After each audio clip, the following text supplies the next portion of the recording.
Want to say good morning to you. Thank you so much for tuning in to another edition of Wncr-Tv Now. It seems like it gets later and later and later indeed. Again, good morning to each and every one of you. Do hope you have a fantastic weekend, making today even better and brighter. Because, of course, you have the power to do that each and every single day. Let me see what's going on here with the Facebook Live. I can see immediately what's going on there. And let's hopefully that will get itself together. And it did. Wonderful. Like magic. It's like, oh no, that's the wrong one. Anyway, good morning to you. Thank you so much for tuning in to Wncr-Tv. Now we are just about on Facebook Live this morning with 25 minutes past the hour on Wncr-Tv. Now be sure to tell a friend, tell a neighbor that we are on the air this morning. Obviously, we'll be here for a very short time, 35 minutes to be exact, and then we'll make our way throughout the rest of the day to see what it unfolds, should I say, or hose, one or the other. It looks like it's going to be a rainy day today, so that's always good. I will say, pollen, when it was here, it came in pretty quickly and left pretty quickly, so that's pretty cool. Pretty cool, I will say. But let me look at what the forecast is for the Rocky Mount area. Yeah, showers beginning at 10 a.m. today. Throughout most of the day, all the way throughout tonight. And you got showers today, showers Tuesday, showers Wednesday, showers Thursday as well, and thunderstorms. Of course, showers and thunderstorms are today as well. 95% chance it's going to happen for sure. With again, rain on Saturday as well. Happy Mother's Day to all those who were celebrating Mother's Day on yesterday. Of course, at Pop's Diner, we celebrated Mother's Day as well with a lasagna special, and that was pretty good. And then we had oxtails on yesterday, so people enjoyed those as well. And so, yeah, pretty good time for sure. Let me share this Facebook Live video going all through Facebook, but didn't think about sharing it this morning. So you simply can go to the WNCR-TV page, click on today's video. Let me say good morning. And then I'm just going to click share with that one, just like that.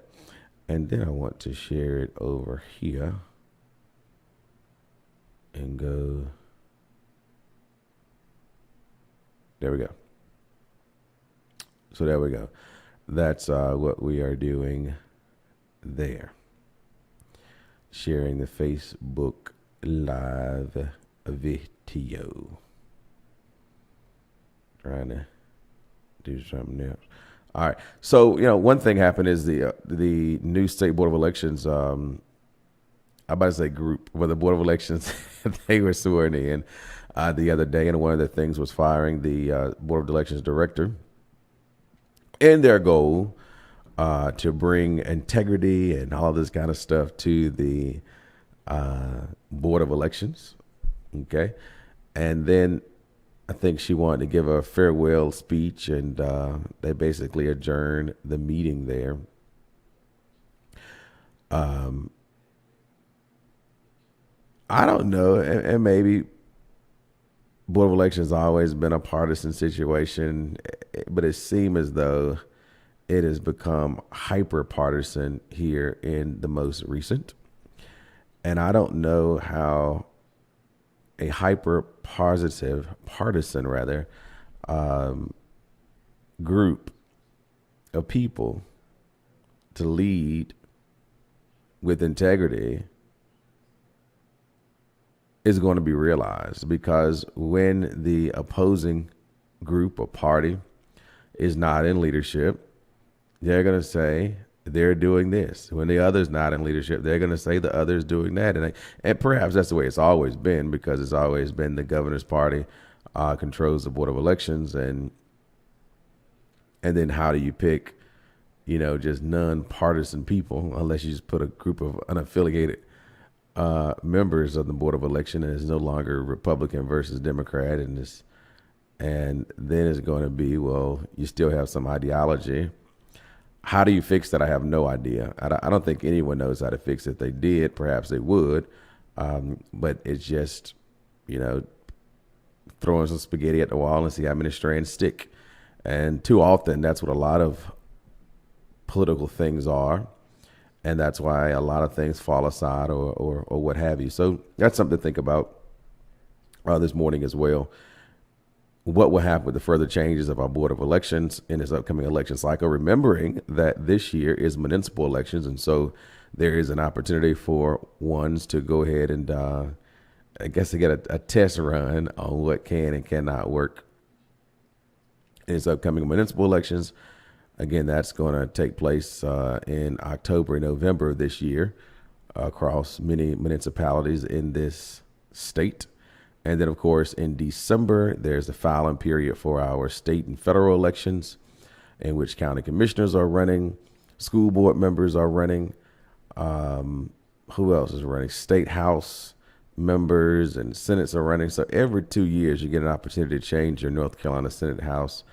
And we don't see it happening. And so and the question is, how do we continue to elect the same old people back and then complain about what's happening in our state, what's happening in our communities? I mean, well, that's on us. The onus is on us that we have failed and neglected our responsibility to ensure that our community is governed by people who have the best interests of people at heart.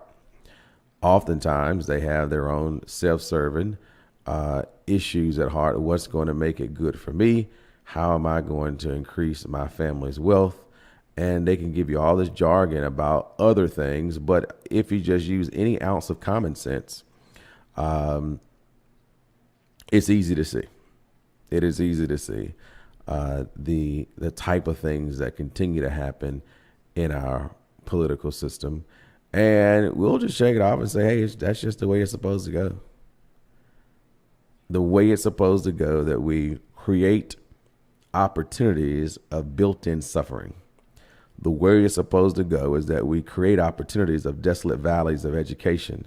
The way it's supposed to go is that we continue to further strengthen the idea of food deserts in communities. This is the way that it's supposed to go. The way it's supposed to go is that we continue to see an uptick in homeless population, and there's little to nothing that we intend to do about it except for talk about it. That is the way it's supposed to go. And then I say, how so? Then I even end it by saying not so. I would hope that there is a growing number of people across the state, across our local community, who will say enough is enough. And we need to really roll up our sleeves, get out our shovels, get out our rakes, get out our brooms, get out our calculators, get out our pens and pencils and whatever else we need to do, and put our hand to the necessary work that we need to do. And understand this, that it is not just the responsibility of that elected official and or body, but it is a collective effort of all members of the community. A collective effort. Too often, we like to put stuff in a microwave, hit the start button, and say it's done. That's the only part I'm going to do with it. No, if we want to see community change, as we talked about this before, we have to be the agents of that change that we desire to see. If that means that you have to continue, which is hard that you do, but you have to continue to beat the same door over and over again until someone says, you know what, I'm tired of you beating on this door. We're going to finally pave that road. I'm tired of you beating on this door. We're going to finally put that speed bump in the neighborhood. I'm tired of you beating on that door. We're going to start doing something with young people being out in the streets at night versus in their home. I'm tired of you beating on that door. And not only have you started beating on the door, but then you brought your friends and your friends' friends and their friends. And now it's becoming so many people who are asking for the same thing. And then who am I not to do it? But see, this is the question. If one can do it because they get tired of you beating on the door, why didn't they do it in the first place? I'm just talking out loud this morning because I got a little time on Wncr-Tv, WAJA 102.5 this morning. I'm just asking, why is it that it takes so many people to get involved before something starts shifting? Why is it that it takes so many people to start saying that I disagree for someone to start listening? And then the things that we said would take weeks, months, and years to do, all of a sudden you can do it almost instantaneously. Because again, people have failed for the okie doke over and over again, one election cycle after another, one twisted drama or lie after another. And we get caught up, as I once talked about now years ago, political theater that is designed to cure up emotional cues so that you can stay where they want you to stay. Meanwhile, they'll tell you that a brighter day is coming.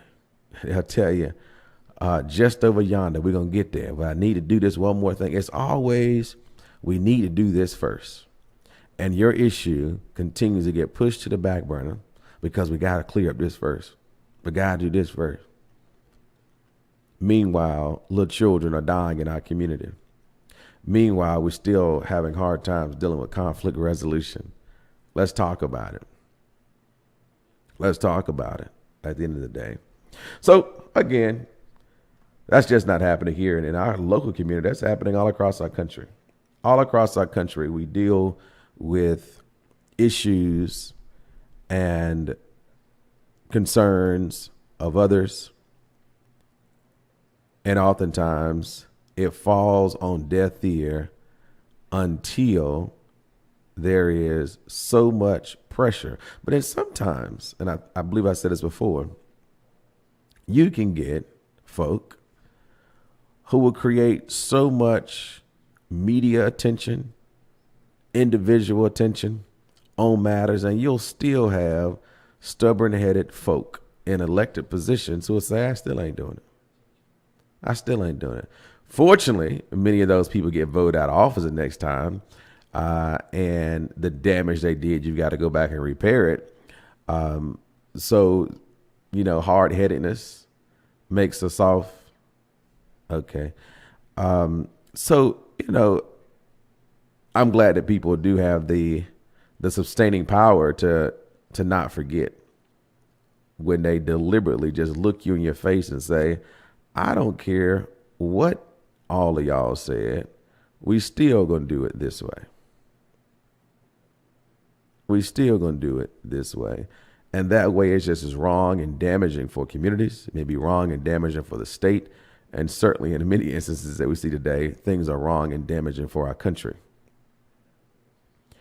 Our country is really in an interesting position that's going to have impact down the road. And because we don't feel it right now, it's going to be felt down the road because of this dangerous thing that we're doing with public education.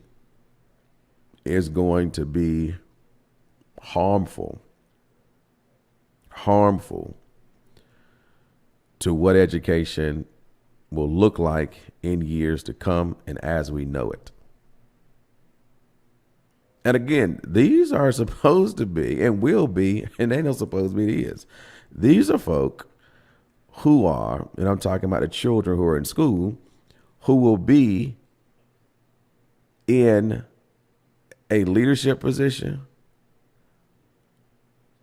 or some type of contribution to the soul of America, to the soul of North Carolina, to the soul of our local community. But when we talk about public education, we'll say, well, that's a school system issue. That's a school board issue. And for me, that's a straight up lie.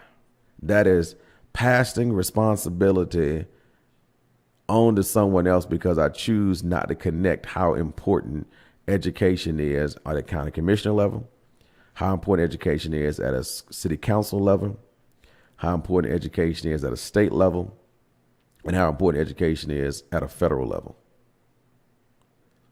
But the reality is the best way to control people is dumb them down, keep them in the dark so they don't know.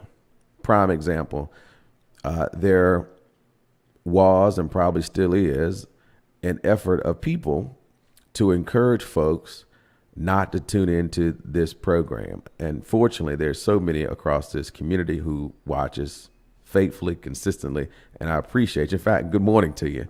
But there was is and probably will continue to be an effort to keep information from people because they don't want you to think for yourself.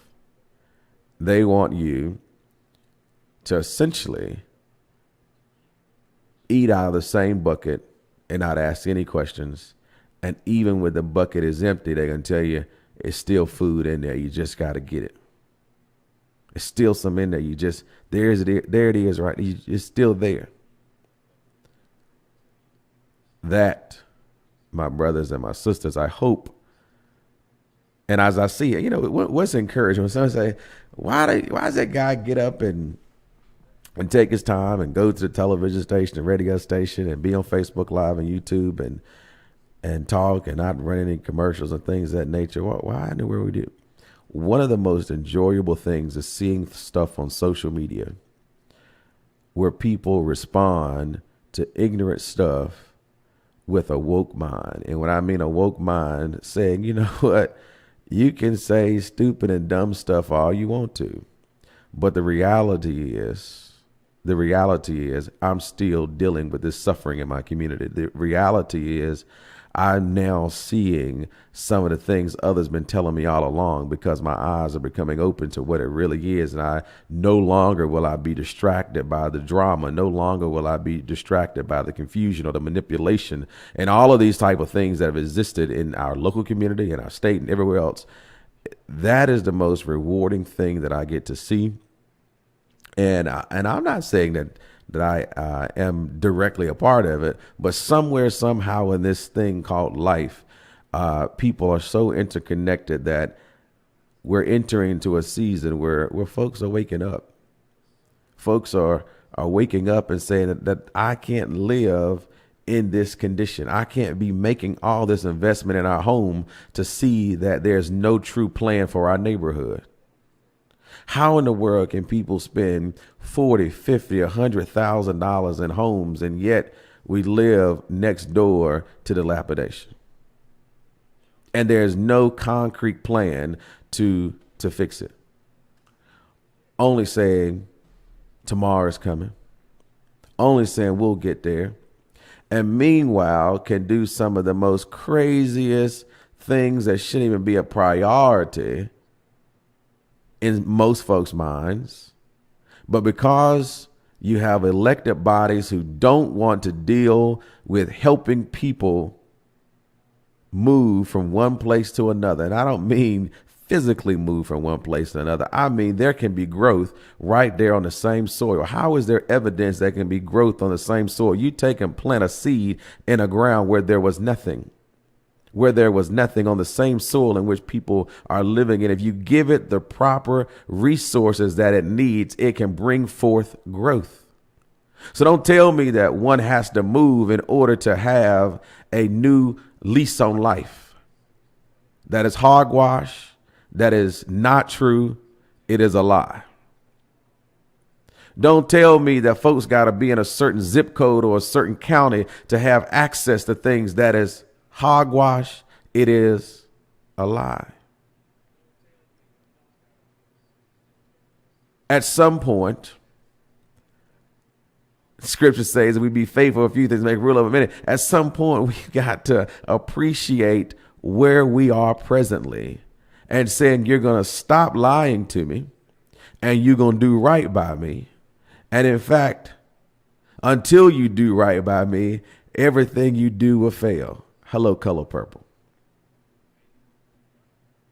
So then you wonder, why is everything failing? Because there have been folk in elected positions who don't do right by people. And so every time they try to do something else, it seems to fall flat. But yet we're going to champion cheerlead behind them because we don't get it. We don't get it. Again, good morning to you. Let's check out my good mornings here. Good morning to Irma Maxwell, Deborah Gunter, Deborah Manning, John Jordan, Gloria Bray, Candy Staten, Alfreda, Lucy Boyer, Christopher Braswell, Allison Williams, Susan Vick, Melissa Weaver, Gwendolyn Swain, and Barbara Chapman. Good morning to each and every one of you. Thank you so much for tuning in to WNCR-TV Now as we continue to talk about things impacting our state, our city, and our nation. The widow lynch mentality is still in play. Absolutely. It is still in play, and it is perpetuated by those who say that they are in it to help folk. There are elected of people in our local community. We're going to talk about local elections right now, who stir up drama for the sake of their own survival.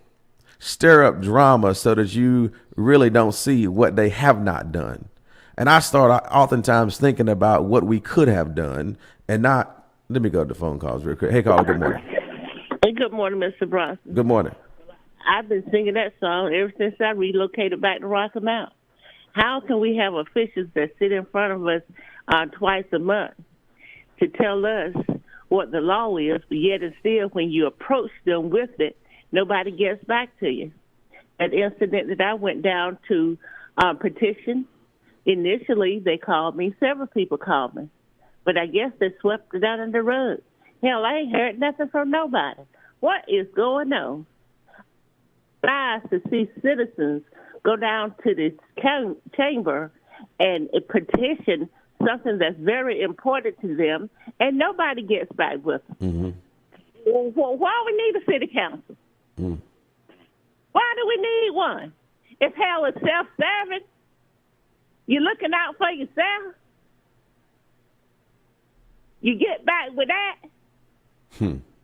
But when I go down there or someone else go down there, it's not important enough for you to have a decent conversation with me, to write me a letter, to tell me what is going on.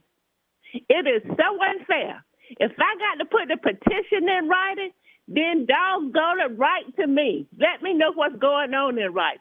I'm so tired of this lip service, I don't know what in the world to do. And like I said earlier, each councilman or woman should be obligated, should be in their contract. You need to tell me what you have done to improve your ward each month. That's what good. have you done? I want to know. Don't come silent speaking to me because I can hear. That's it. And right now, I am displeased. Nobody get back with people. I don't care what the heck comes up. People just sweep it under the rug, and that's not fair. And we need to stop this bureaucratic crap that's going on. I am somebody. You are somebody. We are somebody. I elected you in, and you have a duty to me. And that's all I'm going to say this morning because I'm ticked off with WHIG. But that's another conversation. But I don't like the atmosphere right now. I don't like the conversation. Because it appears that nobody cares once they get into elected positions. Mm-hmm. So, Mr. Bronson, here again. I endorsed you on last Friday. I hope and pray that you get that position. Because within my heart, I really feel that you will make a difference. And people don't want to see you on that board because you're a challenge to them.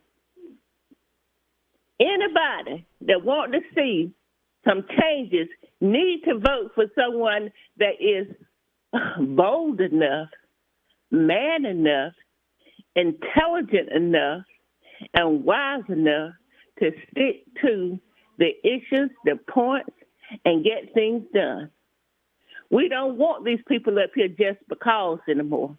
We want people who is going to look out for us, the citizens of Rocky Mount. And you are that candidate.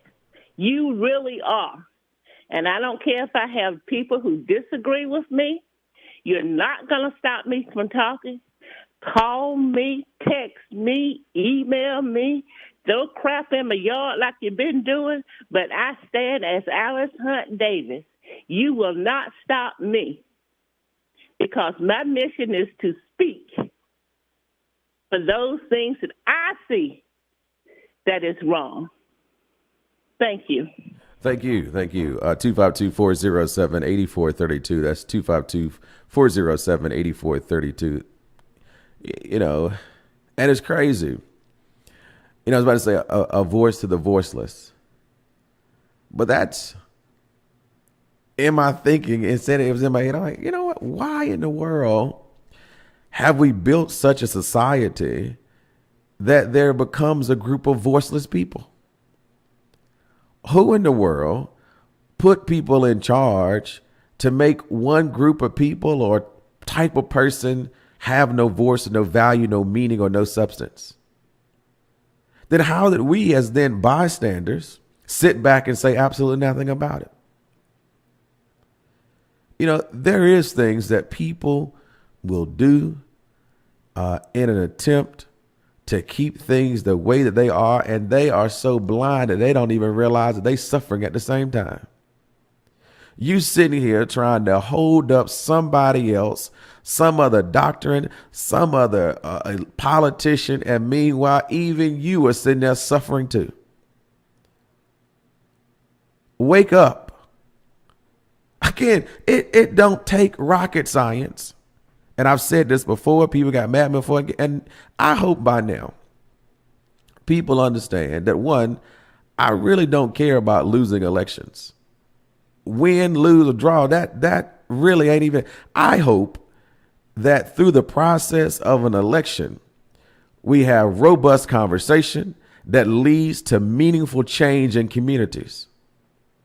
And over the times in which I have ran for particular offices, I have seen a number of things change in this community.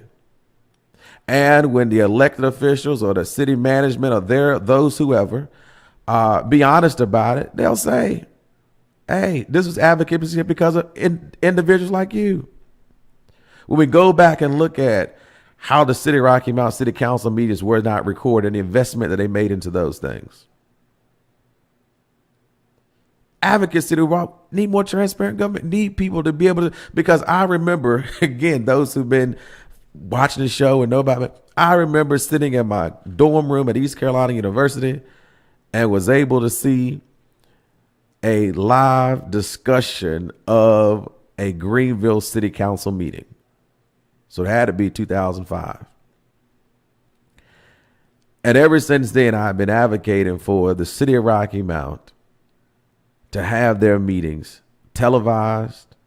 Still ain't done that quite yet, not live. They are televised, but they're delayed television. But so that people might see them. Of course, social media is live, and those who have social media, there's still a growing number of people who don't have TV. And again, I get it. Whether they see it live or see it later, you can't interject with the meeting because it's not interactive. So I get it. So it doesn't really, placement doesn't matter. But there have been a number of things that have come about because of advocacy. We talked about years ago when Food Line was closing the Edgecombe County store differently than the rest of the stores in our community. We advocated for it. They changed within 2 weeks. People said, oh, they will never do it. Good luck with it. Stood steadfast because we believe, one, in a united approach to everything. There was a time when I didn't pay my utility bill, city turned my lights off, go down to the city hall. And this is a time where the utility department was at city hall and everybody was standing and sitting in that room with frustration on there. I still remember that image till this day. Here I am going and finding out what the balance is and paying my bill. So the lights be turned on. As soon as they turned them lights on, sometime around 3 o'clock in the afternoon or 2 o'clock, whatever it is, I got on that radio station, 107.3 at the time, and then started going through the city. I got really involved in the city budgets and things of this nature. Then coming to find out that if you paid 12 months of your bill on time, they would then refund you back your deposit.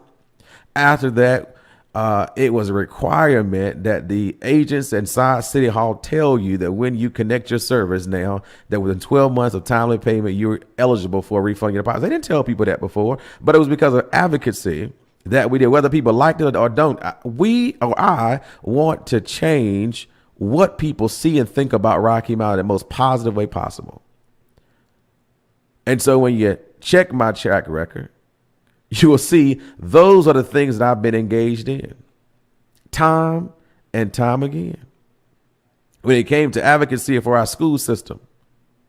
Because one thing folks surely should understand is that when you are elected as a position, whether it be on a school board, whether it be a county commissioner, whether it be a city council person, you are elected. While you may be elected from a district or a ward, you represent the entirety of that organization. That means if you are a county commissioner for one district in the county, you represent the entire Edgecombe County.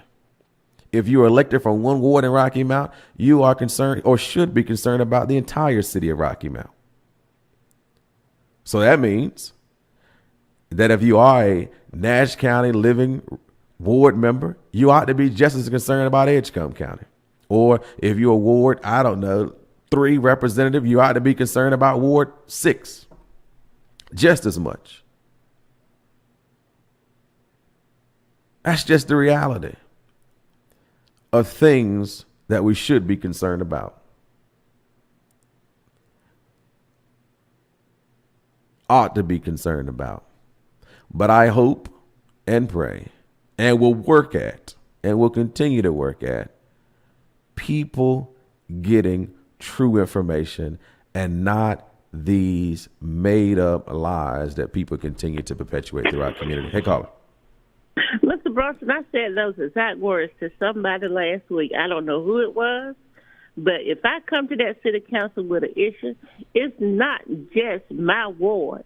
All of those individuals that are sitting on that board should at least say before the next meeting, we had citizens to come down. Have we addressed those issues? And somebody needs to report.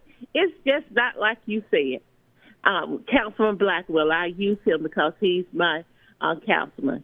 It's just not left up to him. You got 6 more individuals up there. Mm-hmm. Somebody needs to say something. That's right. And you work with the city, all the people. And I think people have truly forgotten that. It's just like the President of the United States. He shouldn't be advocating for just one group. He advocates for all of us. So we got to change this policy or this mess that's going on. It's not a policy. It's mess. You use the right word. You just can't go up there and say that's not my problem. Yes, it is. And I hope we change that by electing people who will have the sense of mind like the average person. What is wrong with how we address the issues that came before us? Why do you have a time for petitions if you're not going to address them? Mm-hmm. Makes no sense to me. Yep. And I can say, Peter Varney, I don't care what time of night it is, if you call him, Peter is going to return your call. I'm going to give that man credit where credit is due. He really will. And another person that I've had encounter with, Natasha Hall.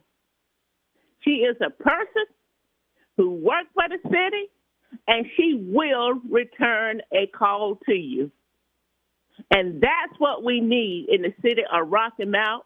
If we are the city on the rise, we need to rise off our tails and get the work done. Thank you. Thank you. Ooh, I get nervous sometimes. Thank you so much for tuning in to Wncr-Tv Now as we talked about things impacting our state, our city, and our nation this morning. Maybe tomorrow I'll get here a little bit sooner so we'll have more time to talk about things. It is 58 minutes past 8 o'clock hour here, and at 9 o'clock we will be off the air. We want to say also good morning to Vernice Harris. Good morning to Alice Bailey, Jacqueline Randolph, Lorraine Pitts. Good morning to all of you all. Thank you so much for tuning in to Wncr-Tv Now. Again, I am grateful that so many people are really getting engaged, not getting engaged to follow, but getting engaged because you come from a place of understanding. You come from a place of asking questions and challenging the process and being sure that things are done right for the best and for the purpose of all, and not just for a small group of people to benefit. But you've got people who've been benefiting individually for years, and want to see things continue to grow, or at least they think they've been benefiting. Let me say that people think they've been benefiting, but at the same time, they have nothing. They have nothing because of the self-serving dealings that folks in various positions continue to do. I'll see you next time on WNCR-TV Now as we talk about things impacting our state, our city, and our nation. And at the end of the day, I ain't mad at nobody. In fact, I love y'all. Take care.